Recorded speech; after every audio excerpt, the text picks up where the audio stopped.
擎天柱 Greetings. 变形。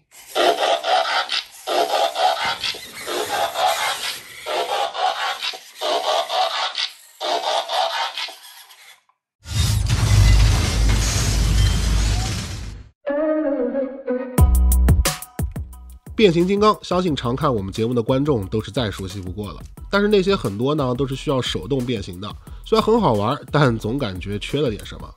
而最近呢，我收到的这款来自于 Robertson 出品的擎天柱，真的是让我大开眼界，因为它竟然可以像动画里那样自动变形，哇，这实在是太酷了。那么话不多说，我们就赶快来看看这个擎天柱它到底是怎么玩的吧。主体从包装盒里取出后呢，是载具形态。我们首先要装上电镀的烟囱，另外人形态下脚掌上的保护膜呢，也要给它撕掉。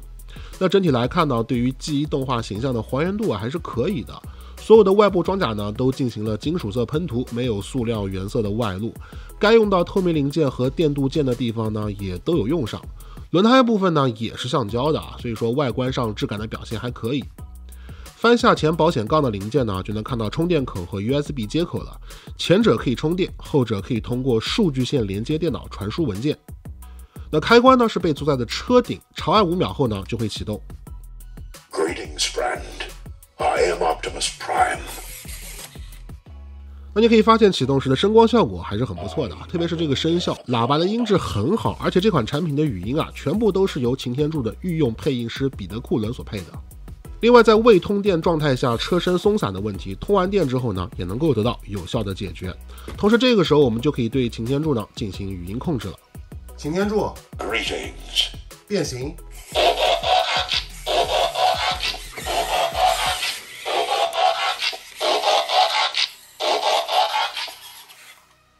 可以说这个变形啊还是非常有意思的啊。不过呢，小腿外侧的电镀油箱可能是唯一一处需要手动变形的地方了。但是如果你不是很在意的话，其实不去摆弄问题也不大。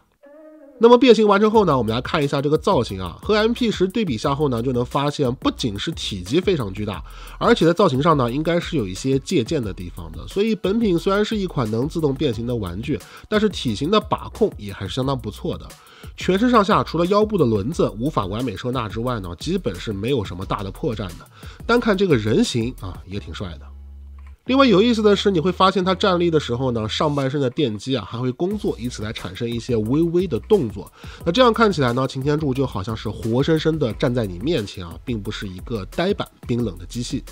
除了语音控制外呢，这次 Robertson 还特别开发了一款 App 来控制这款擎天柱。那成功连接之后呢，就可以通过 App 来对擎天柱的动作进行遥控了。比如说，你可以操纵它前进、后退或者是转弯。Let's go.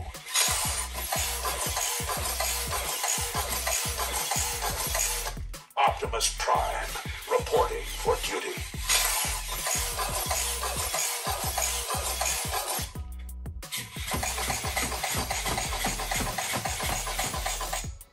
那亦或者是给它装上武器之后呢，通过 App 就可以控制它做出一些预设的攻击动作。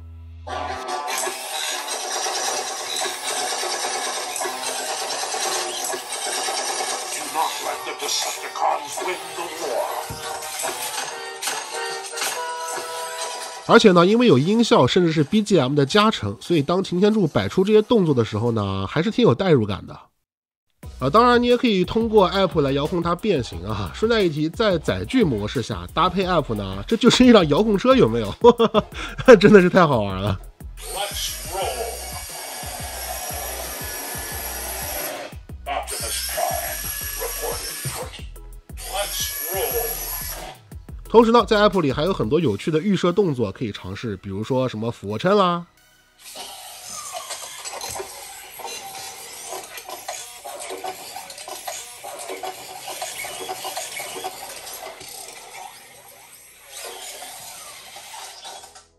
还有什么升龙拳啦，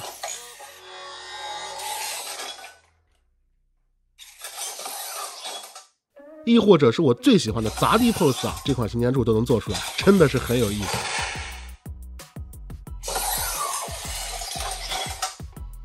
那之所以能做出这些复杂的动作，是因为这款产品拥有超过60颗芯片、5000多个零部件以及27个高性能伺服马达。里面的控制芯片跟核心零部件伺服马达呢都是自主研发的，那必须为 Robertson 的创新能力呢点个赞了。此外，如果你不满足于单纯的预设动作的话，也可以使用 F 自带的编程功能来给擎天柱创造出独一无二的动作。那说实话，玩到现在这款擎天柱给我的感觉就是非常的新奇，自动变形所带来的酷炫感受是以往任何一款变形金刚产品都无法比拟的，而且在做到自动变形的同时，又尽可能的照顾到了2个形态下的外观。整体来看，这款产品我还是挺喜欢的，而且据说后续呢，官方还会推出扩展配件来增加它的玩法，感兴趣的话可以持续关注下。不过这么多芯片零件和伺服马达的关系，再加上 App 遥控和正版授权，可想而知本品的成本呢也会比较高。